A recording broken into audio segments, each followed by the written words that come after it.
Art is powerful. It helps people process complicated emotions. It can bring people together, and it can make the audience question their existing beliefs. So what happens when a Palestinian playwright and a Jewish playwright come together to talk about Palestine and Israel? It happened last year in Regina, but this act has taken on a new significance given all the recent war between Israel and Hamas. Arthur Milner is a Jewish-Polish-Canadian. Rania Al-Harthi is Palestinian-Jordanian-Russian-Canadian, and they join us now from our Regina studio. First off, Arthur, hello. Hi. And Rania, hello to you. Hello, hello. I want to check in with both of you just to see how you've been doing through all of this. It's been such a difficult time. The news and just the horrific scenes we've been witnessing has taken its toll on a lot of people. And so I'm wondering how it's affected both of you personally. Arthur, maybe I'll start with you. It sure has taken up my time. Reading about it, thinking about it, writing about it, in fact, and answering people's questions. I'm identified with the Middle East in some way, and people think, some friends think I have some intelligent things to offer. It's also affecting me directly. I mean, I've written 2 plays set in Israel-Palestine, and this is affecting me more, I must say.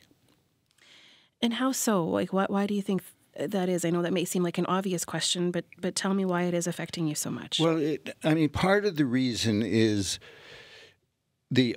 I find the argument, the sides have become very polarized on this. And I've always thought of myself as a moderate on the question of Israel-Palestine, but that also means that I find I argue a lot more with Jews. I have more disagreements in general with Jews than I do with Palestinians or people who support the Palestinians. But now I find myself much more in the middle and kind of arguing with people on both sides. Rania, how about you? How have you been doing through all of this? It's been really hard just watching what's going on in Gaza and in Palestine. And I have been so the first thing I've connected with friends and artists around the world, lots of Palestinians in diaspora, but also Palestinian artists in the West Bank in Palestine. And we've been just connecting and talking about what's happening. But one of the most beautiful things happen is that me daily talking to my uncle back in Jordan, and him updating me on situation, like what's happening. Because the news in the West, in North America, are different than the news in the Middle East. Or maybe I should say the platforms that create news are different platforms. And there's also this, the streets are and the reaction that people are having in the Middle East and what's happening in the streets in the West, in Europe, around the world. All these, events are so interesting to me. And so I've been in very close contact with my uncle, almost daily posts, and I phone and we talk about it. What insight, Rania, do you think you've gained from him? Well, to have a first-hand witness, it's interesting. It feels much closer. It feels maybe closer to the truth, if there is something, if there's such a thing as the truth. It feels also closer to home, right? So my uncle, just a little bit about him, he is Palestinian with a Jordanian passport, so it's a temporary residence. But he can't go to Palestine. He's staying in Jordan because he can't be in Palestine. So it's so interesting. And that's how lots of Palestinians live. in transit. I checked on my parents, and the situation in Jordan, my parents live in Jordan, is really also very intense. And so it's been a lot, actually. It's been a lot. And I sort of went inwards, I think, and start just thinking about what matters, and just keeping, staying home, checking on social media, staying connected, instead of just going outside. I don't know why I felt that way, but that's what I was going through and still going through. Mm. Yeah. We've brought you here together today because you have worked on this project together, but I'm wondering how much you've been able to connect with each other throughout this time, since October 7th till now. Have you had much of a chance to talk to each other? Very little, really. We actually ran into each other. I was going to a demonstration at the legislature very early on as Rania was leaving, and I got into her car and we talked for a bit. But I think that's the last time we talked to each other, saw each other. And, I'm Jewish, but which, of course, means something, but I'm not Israeli, and I don't have the connection. Even though I've spent time there, I have very distant relatives there, but I don't have at all the connection to there that Rania has. It's much more personal for her than it is for me, and my connection is really not personal so much as I do have friends there, but I've been thinking about this for 35 years since I wrote my first play about it. So, in a sense, and we found this out when we did our event together in where are we? Regina, talking about the Middle East, and we have a different relationship to the Middle East. Rania, can you tell me about your side of it, coming together with Arthur and the relationship you have with him, but also your own personal relationship with the Middle East? What's running through your mind as you hear Arthur talk? I think, correct me, Arthur, if I'm wrong, we both believe in peace. We both believe in ending the violence, and I think we both, maybe that's how we came together, that we believe that it is possible. It is possible. That it's possible. We had roughly the same views on the matter, and I think in a certain sense we were both moderates. But it's interesting now with the events that are going on now. For example, and I don't know if you would agree with this, I mean, I've been a critic, I would say a severe critic of Israel for, 2 or 3 decades. But 2 years ago, I wrote a first article in which I basically warned about Hamas. And I said that Hamas is wrecking things for Palestinians. It is undermining the Palestinian struggle. And I wrote 2 articles that essentially said the same thing. And now, in a sense, the division has become those who think Hamas is in some way helping, whether totally or not, or whether, but to what extent Hamas needs to be condemned, which I think, and I also think they're severely undermining the Palestinian cause. And I think that's a bit of a division now that people, I used to think that, but it wasn't that big a deal. Now it's a big deal. Rania, do you agree with Arthur? Is that something you agree on, or do you feel differently? So the thing about, I've been watching lots of media outlets outside and how they interview Palestinians. And the first question they ask, do you condemn Hamas? And then it's such a, I think it's starting on the wrong foot going there. the Palestinian people, the struggle of Palestinian people have been going on for so long, 75, 80 years. And it's very important to look at the history. So Hamas was established in the 70s.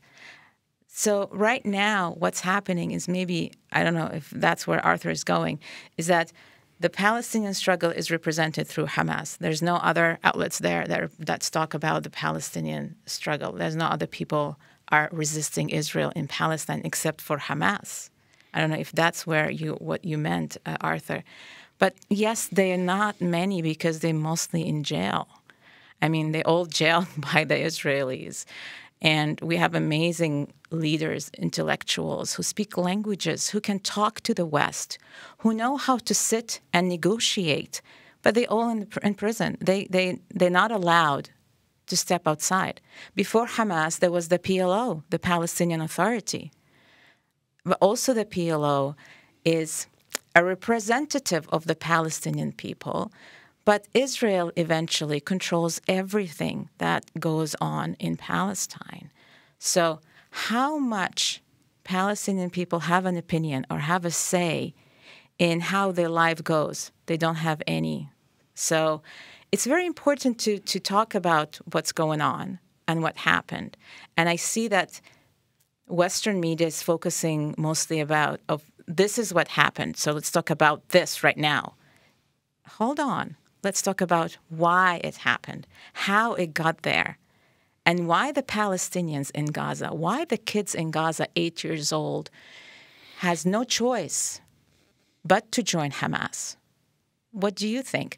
I mean, if I am an 8 years old who lost my family, and I live in Gaza, where there's no prospects for me to be anything, I maybe can't attend school, I might not go to university, jobs, there's unemployment, huge unemployment in Gaza. If I want to go swim, I have to ask Israel. If Israel closes the beach, I can't go swim. I can't go do fishing. It's a prison. So you're born, I'm this child, imagine this, and I'm born in Gaza, and I see all my family is killed. What are my prospects? What are my options? And here Hamas comes and they say, we'll take care of your family, right? We are here with you. We share the same belief. That's very important too. I mean, there's the religion part is really important. And there is this connection. And this boy, 8 years old boy that I actually saw that boy, agrees. And that's what happens. So it's very important to look at that instead of just going, okay, so this is the Palestinian resistance is only Hamas. Well, there was resistance, but it's gone, annihilated. What is left?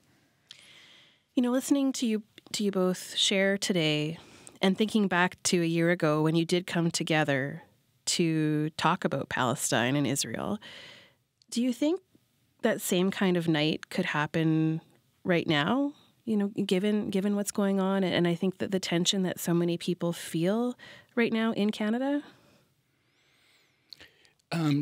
It would feel riskier. It would feel like we'd run into more angry people on both sides.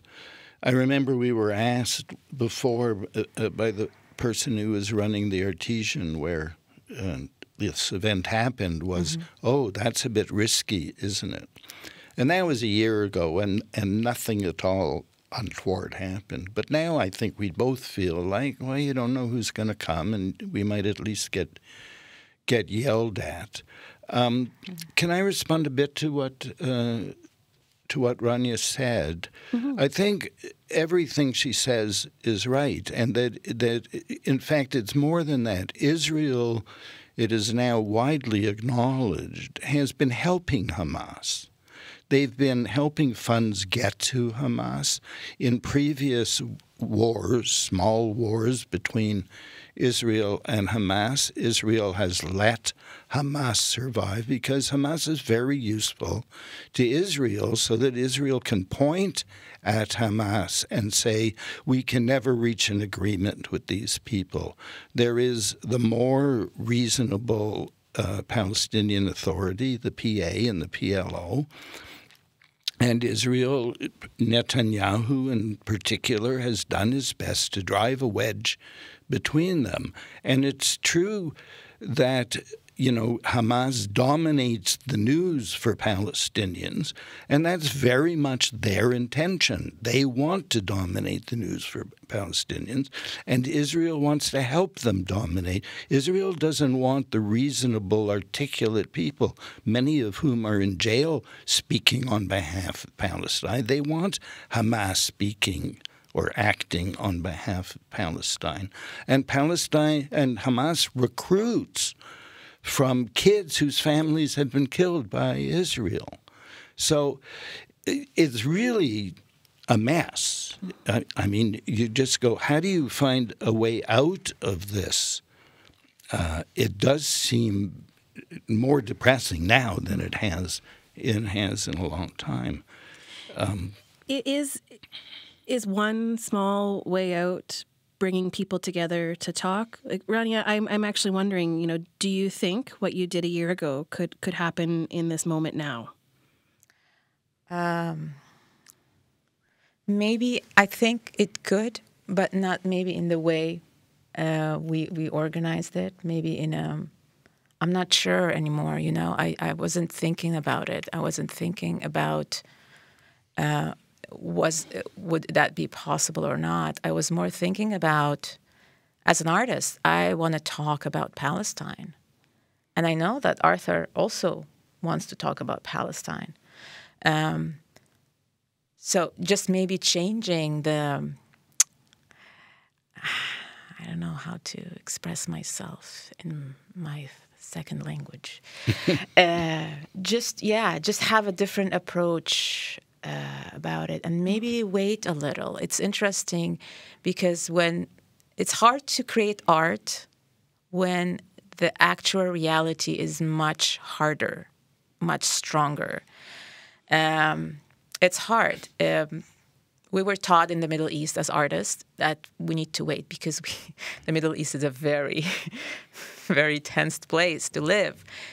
Always we're told wait, and then after, speak, reflect, say something. But I have been, I have been researching. I'm very interested in anti-Semitic movements, European anti-Semitic movements that happened prior to the establishment of Israel, and how it led to the beginning of Israel. Very interested in this, and I read lots of Slavoj Žižek, and I follow him, and he has a very interesting perspective on that. He says that if you watch Hamas and you watch Israel, they're almost so close. I mean, the way they behave, that's very interesting to me. So I'm active. I'm researching. I'm inwards, like I said. I'm more inwards. And I want to talk about Palestine. Yeah. Arthur, what about you? I know you've been doing a lot of reading too. Like, what are you drawn to right now? Well, something of what Rania said reminded me of a thing I came across the other day where Bertolt Brecht, the noted German playwright, had said, when the ship is sinking, people don't do watercolors. And or don't do still lifes, right? And Eric Bentley responded, well, when the ship is sinking, people don't do art at all. Mm-hmm. And I think that's a bit I don't think art has much to say about this. I think that art, theater, the medium that I work in, can, I hope, get people thinking. I think that's about as much as we can do is do our writing to get ourselves thinking and then get an audience thinking on top of entertaining them, which is very hard. Mm-hmm. So we have our jobs I used to joke that, if I wrote about poverty, then I checked the unemployment statistics to see whether my play had any effect. And I think, obviously we don't have that kind of effect. But it's a way to force ourselves to think about it. I know that you've put some thought into the play that you did and thinking about it in this moment. And so if you both feel comfortable and safe enough to share a scene from the play that you feel speaks to what is happening right now, I'd love to listen to it. Rania, do you have something prepared? Yeah. So this is, I applied for a grant with Association Theatre Professionals, I think that's what it's called. And Arthur was my mentor. I was very bad minty. I did not write much. Arthur was very generous. And so I started writing a play called Checkpoint, and I just, I drafted some stories when I was in Palestine. I went to visit Palestine when I was 19 or 20 years old, my first time. Then, just put something together. This is my first play. I'm an emerging playwright. So I'm going to read a scene called Longing, and it's the character, her name is Alia, and then I added today Al-Husseini. Al-Husseini is a very big name in Palestinian history. Abdul Qadir Al-Husseini, one of the biggest resistance fighters during the British occupation of Palestine. So this is before 1916. And it's called Longing.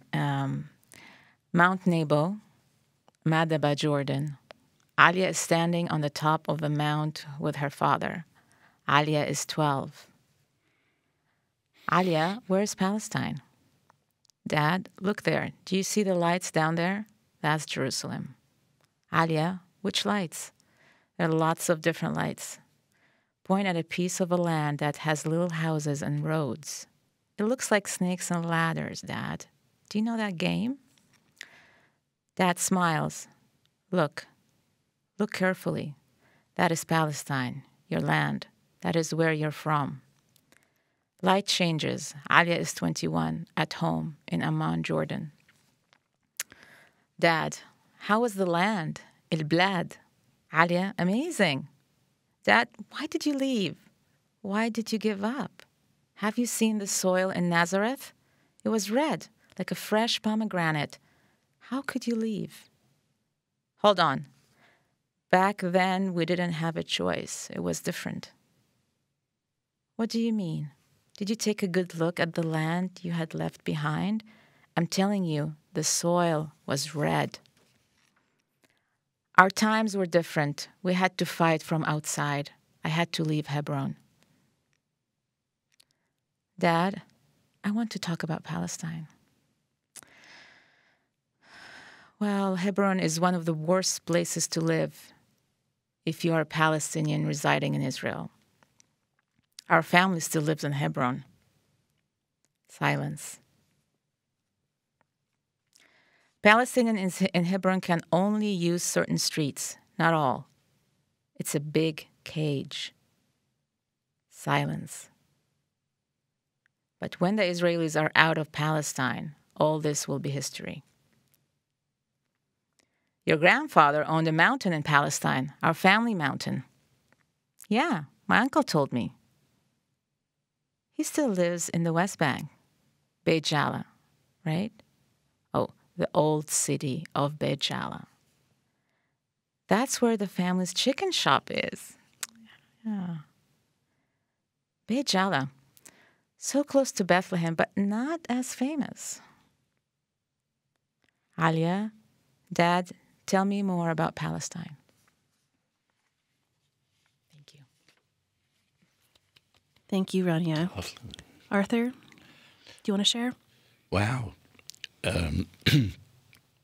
Well, part of what that made me think about is I've been to Israel and the West Bank, not to Gaza, a dozen times. And it is so much easier for me, who, is a citizen of Canada and not of Israel, and whose family has never lived there, to go to Israel than it is for Rania, whose family comes from Israel, who would have trouble getting into the country. Some trouble. So that's one thing it makes me think of.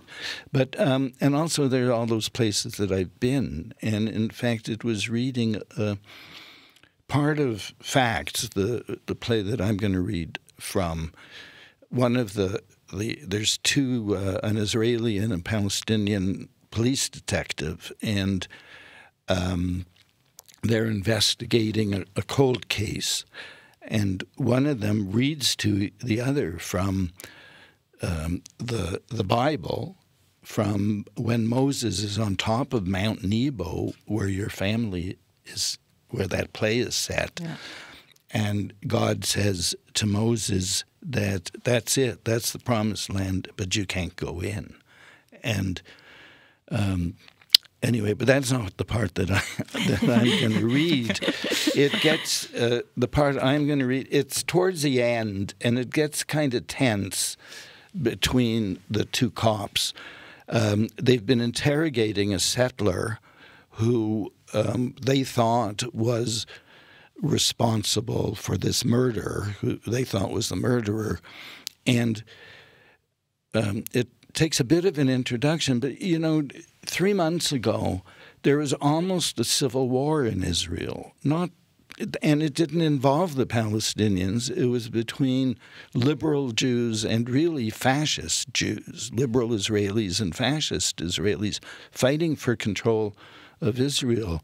And in a way, in my play, which was written 12 years ago, not in as direct a way, but the settler who represents those who are now in power in Israel, and the cop representing the liberals who are demonstrating against the government, thousands and thousands of people every day demonstrating against the Israeli government, and that's completely disappeared from the news, understandably, but that was just a couple of months ago.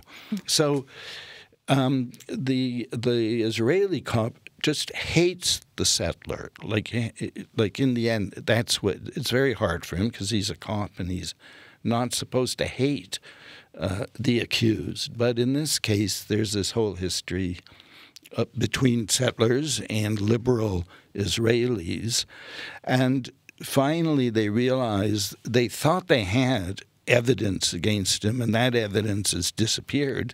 And the Palestinian says, we have to let him go.